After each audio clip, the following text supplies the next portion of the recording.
Welcome back to our continuing coverage of the protest, the August protest, hashtag End Bad Governance. That's what we call it here at Channels. But we already brought you images, visits to different parts of the country where these protests are going on. But at the moment, we also like to let you know that in Abuja, different scenarios are recorded in different parts of Abuja. Earlier, we did tell you about when you showed you buses of persons who were saying they didn't want to be part of the protest.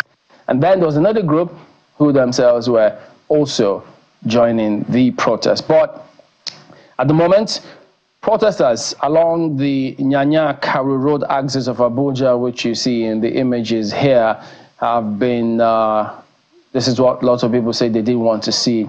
Unfortunately, damaging property of individuals, which should not be the case.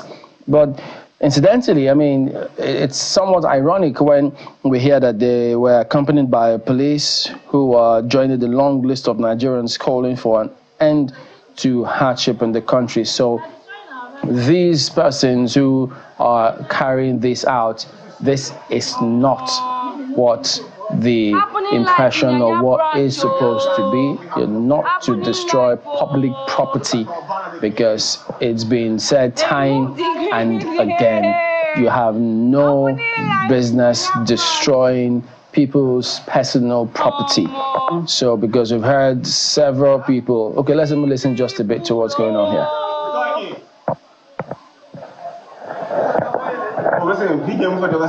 Thank you. Jesus, this is serious. They are destroying our banner. Scattering everything. This is serious. Happening life in Yaya branch, oh. We have no set. Happening life, oh. Look at our banner, they pick it. They removed the green hair. Happening life. Well, so Nyanya happens to be one of the areas where we did tell you if you're entering Abuja, where the military, they said they were going to reintroduce a checkpoint at the time, but today we understand that they had doubled that checkpoint. So if you're coming into Abuja, you have to go through all of that. From the Nasarawa end of Abuja. Exactly. Yeah. So now, this is unfortunate. Yeah, indeed, Chamberlain, it is unfortunate, but it's unclear where these protesters are going to. And if you also look through the visuals, you might have noticed 3 vehicles that look like security vehicles driving through the protesters. So there are questions as to, you know, what precisely could have sparked. Were they gathered somewhere? Are they going somewhere? And maybe some people are getting unruly along the road. But I think that word needs to be out there that, look, this is not supposed to be destructive in any way. Were they supposed to be gathered somewhere? And then also, what are the security agencies in that particular area doing? Like, what are their plans when they begin to see people trooping in to a particular area? Aren't there supposed to be security men along that way to ensure that, you know, people do not take or do not try to disrupt the protest through their own actions or through some people's misguided actions? But this is what we've seen now. We've also seen other developments across different parts of the country. Here in Abuja, we saw that protesters refused to be restricted to the Moshood Abiola Stadium, where we had earlier seen a court injunction trying to restrict them to that particular area. Protesters instead decided to move along the Independence Avenue all the way to Eagle Square. But when they got to the Secretariat, which is the area around the Eagle Square, they were turned back by police officers who used tear gas to disperse them. That particular situation is still a developing story, as our correspondent Dele Omoyeni says. He'll bring us up to speed because the last time he spoke to us, he did say that gunshots, they did hear, you know, shots that sounded like gunshots in the air. So big questions around what exactly has happened with dispersing protesters who say they were not going to be restricted to the Moshood Abiola Stadium, but instead decided to march all the way to Eagle Square, which is very close to the 3am zone here in Abuja. So we've had to tell him to move to a safe area so that he doesn't put himself and the crew in harm's way, because he said they had gunshots, they had dynamites, which I think the police authorities say they were used by protesters. We can't confirm that independently as of yet. But I think we do have the Force Public Relations Officer, Muyiwa Dijobi, who will talk to us about the current scenario, as you highlighted, but some persons, civil society groups, had gotten across to us saying that using tear gas to disperse the crowd earlier than now was unwarranted. But he joins us virtually. Good morning and good afternoon, pardon me. And thank you for joining us on our coverage for this protest, Mr. Adejobi. So from the police's, from your situation room now, what is your assessment of how this is panning out? Well, from our situation room, I've been taken aback. Anyway, we prepared for every situation, but I don't expect to have it so early like this. In some areas, we have recorded certain incidences that are not so palatable for us. If we are having a protest that will last for 10 days and just 2 hours into the journey, and we have been having it so rough like this, is quite unfortunate and is a signal that is not going to be too palatable for this country at this crucial time. We have recorded certain incidences in Abuja where protesters have defied the agreement and even caught other, because by now I know there are very many at the Eagle Square and there are not even supposed to be any protester in the Eagle Square. I know they were to be in the MKO Abiola Stadium in Abuja, but they have taken over the streets coming into town again. I know Maraba and Aziz, they are blocked, they have taken over the routes and they are marching towards barracks. These are the military barracks along that route. These are not part of what we expect. These are not part of what we have planned for. So we are surprised to have seen it this way. However, we are not surprised again because we have gathered intelligence that those who actually mobilized for this were out for something else. They have caused unnecessary problem in Nigeria and possibly to hijack the government and run down the system. And this will not be allowed. We are promised, and the IDP has reiterated again, that the police will do the needful, it will be professional enough. We will engage every situation diplomatically, tactically, and professionally. Yeah, a soul of an average Nigerian or every Nigerian is so important to us. We are not going to do anything to lose anybody's soul or to be lost to this situation. Either on both sides, we don't want to lose any policemen and we don't want to lose any Nigerian. We have been beaten once. The answer is still fresh in our memory. We have been beaten once, we will not be beaten again. Let me ask you, Mr. Adejobi, for those, we just played out some footage of some persons who were vandalizing people's property. Now, the way they appear different from those ones who were carrying placards. Now, some will say, look, these ones are thugs. And then you could distinguish them from the quote-unquote genuine protesters.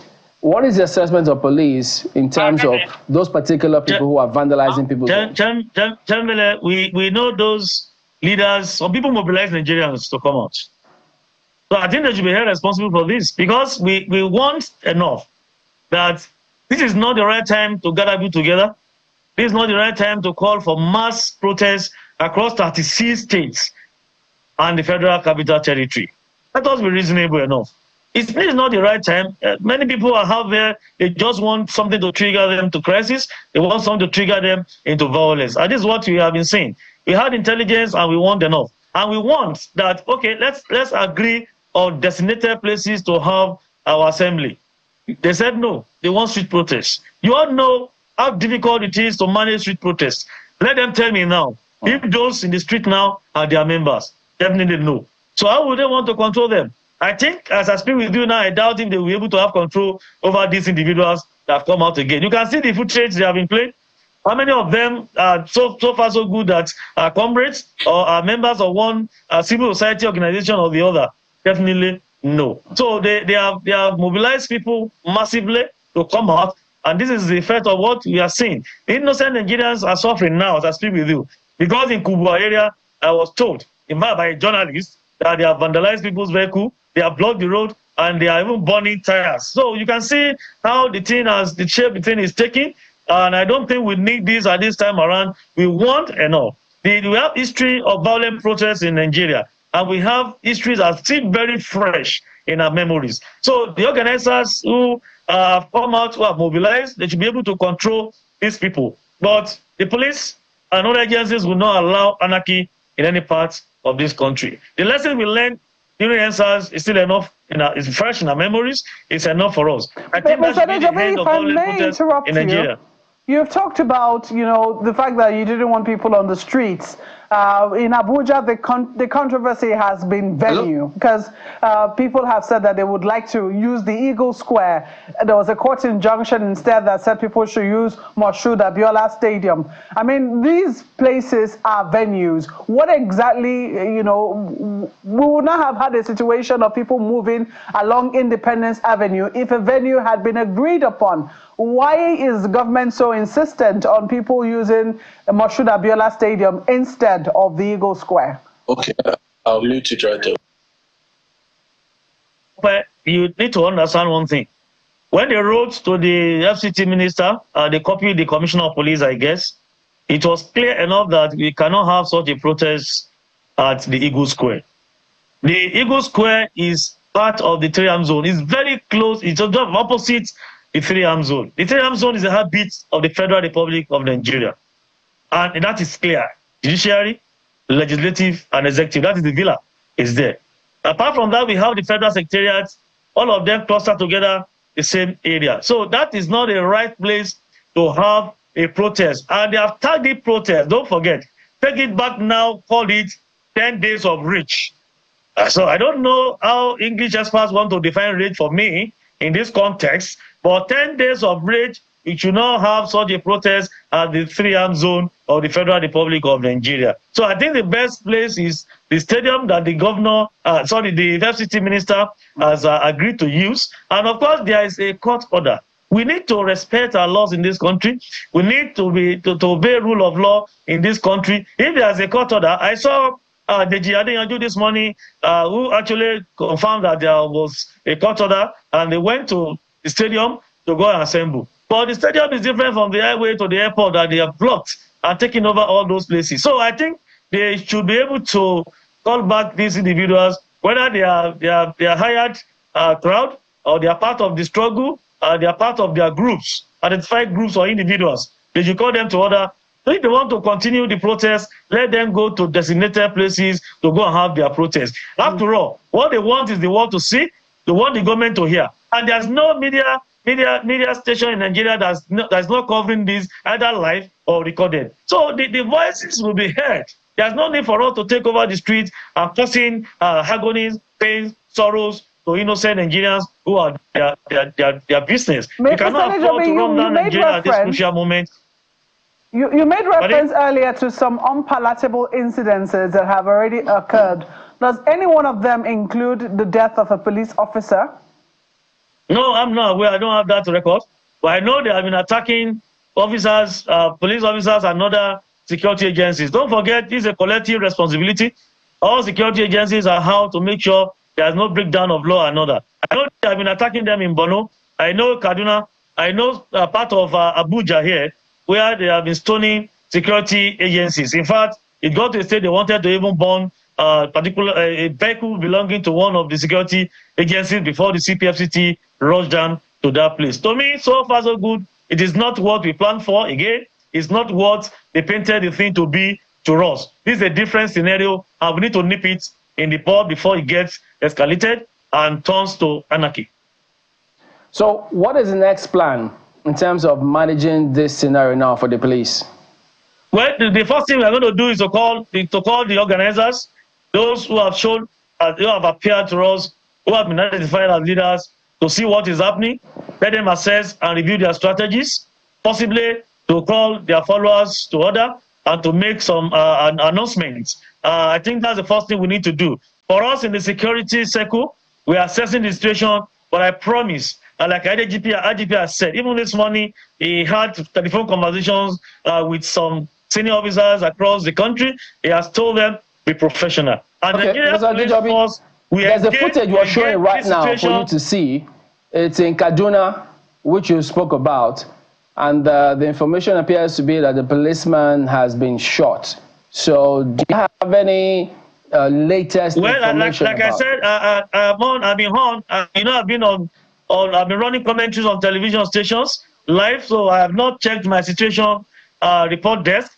But if it is so, I'm sure we need to confirm, because don't forget too that this time around we need to battle and manage the spread of fake news. So don't let me confirm what I'm just not have a sure look. of. Just have a look at that. Immediately, if I have anything like that, if I have anything like that, I'm going to make it known. I'm going to make statement to that effect. We continue to update Nigerians and the whole world back to back on this incident or this protest of a thing. Okay, you can see the footage. I think that's a policeman there. I can see it as well. But let me confirm from the commissioner of police in Kaduna State. But like I said, it is not what you are planning for. It is not what we expect to see. It's too early into this protest, if at all you want to go for 10 days. Well, from our correspondents in Abuja here, one of them, they tell us that he heard 2 loud explosions, which he said that some police authorities suggested that it might have been dynamite. And do you have any information as to what happened in that case? No, I don't think so. There are some equipment, general equipment that can have a very big sound like that, like dynamite. But I don't think there's no occasion. In fact, no occasion so far in Abuja that's warranted to use live ammunition. All so far has been tear gas, because like I told you, we value the souls of Nigerians. A soul is important to us. We don't want to lose any soul. We are mindful of that. And we're going to engage every situation professionally, like I told you. If it's peaceful, we're ready to move with them. We have deployed our ambulances to even follow protesters where necessary. But where they want to be violent, we have what to do. Everybody will get, we are going to cut their clothes according to their sizes. We are going to give it back to them the way they want it. If they want to run down the government, we will not fold our arms to see this system being run down or Nigeria being run down. We want to appeal to them. This country belongs to all of us. Leaders should call their followers to order. And those who are not part of the struggle, they just want to capitalize on this and foment trouble, they are to be won. For hoodlums who are coming out, we'll be able to identify them and they'll be dealt with decisively according to the provisions of the law. Section 40 of the Constitution has given us right to assembly, association, and the likes. All the provisions are there. But Section 45 has stated it clearly that on no account do we allow all these things to go. No fundamental human rights is absolute, and this is what we are saying. So we want to appeal to them. Let us be on the same page so that we are going to have a peaceful process.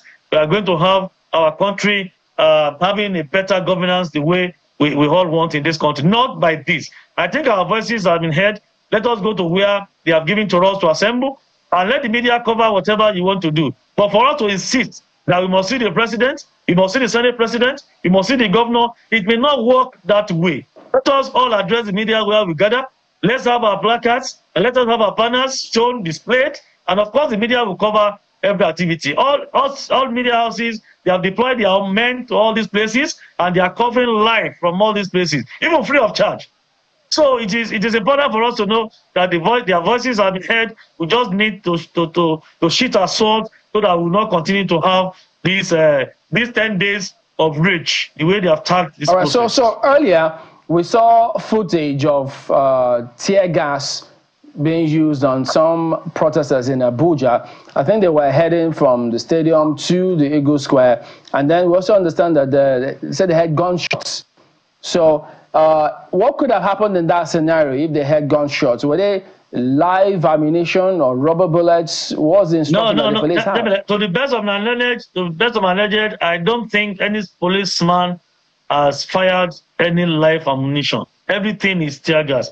And you know, tear gas too is anything that you fire through a leather weapon that can have a sound that can be shot. So it's possible the sound is canister. We have various. If it's long range smoke burner, the sound is heavy as well.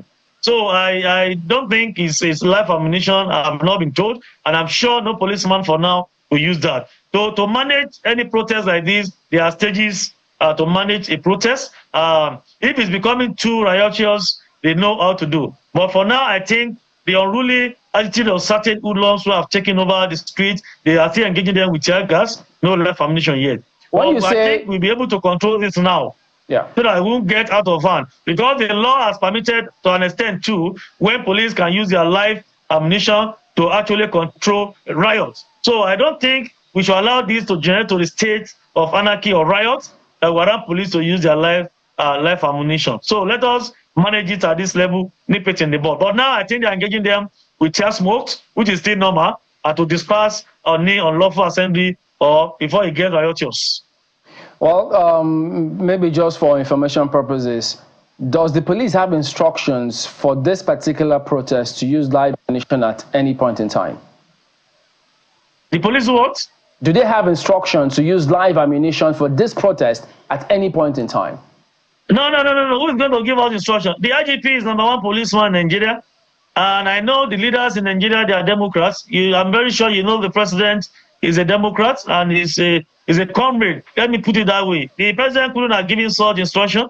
The NSA, who coordinates security architecture, couldn't have done that. He's a retired senior police officer, retired as an AIG, and he's a member of the National Institute. You know what it takes to be a member of the National Institute. So nobody's giving us instruction. And even the IGP, who I call an expert in security protest management, he has his PhD in this area. He has been managing this well. He has given instructions not to engage protesters anyhow, not to use live ammunition. So far, so good, and I don't think we have done that. But we has promised, and he has told senior officers to engage every situation professionally. If it's warranted to use live ammunition, to use and according to the provisions of the law, that could be still professional. So that's why we have said we are going to engage every situation professionally to make sure there is no total breakdown of law and order in Nigeria. There is no anarchy in this country. Chambele. All right, so we did see, these are footages of the Eagle Square, which we spoke about, of police using tear gas to disperse the crowd at the time. So I'm sure that probably you might have also seen or heard or gotten some information about this usage. Of course, unfortunately, there might be some persons who the tear gas will affect differently when they do go out there. But also the state governor of Rivers did address the crowd because, I mean, earlier you were speaking about them not insisting on seeing anybody. But in terms of all hands being on deck to manage the situation, would you advise probably state governors where they can to talk to the people physically to see how they could also calm frayed nerves to help if you could disperse the crowd? Well, I believe we follow trends of this process. Many governors have been engaging their people. Many no, I mean today. You mean today? To come out and address the crowd wherever they are today, if governors come out, if governors come out to address protesters, there's nothing wrong about it. I think they are chief security officers of the various states, and they have many roles to play in conjunction with the commissioner of police and their heads of security agencies. There's nothing wrong about it. But you can only attend to a crowd that is peaceful, my brother. I was at the toll gate during NSAS when they were stoning Governor Babajide Sanwo-Olu in Lagos. Do you know the popular saying during NSAS is Sorosoke Willie? That thing actually came when one of the boys threw something to the governor, telling the governor to speak loud. Sorosoke means speak loud, Willie. Sorosoke, madman. So you can only talk as a governor. You will not want to expose yourself to unnecessary danger. So you can only address a protest or a gathering that is peaceful. So that's the message again. If you want the governor to come and talk to you, you don't need to be unruly. You need to be organized. Let them come and address you and present your letter of request to the governor so that for onward relate to the office of the president or where you want the letter to go to. We need to be organized. If at all you want them to engage us and talk to us. Nobody will want to be exposed to where they were wearing cutlasses, bottles, stones, and water. It is not proper. So I think the governors can talk to them, but you can only talk to those people that are calm and peaceful. That is the truth.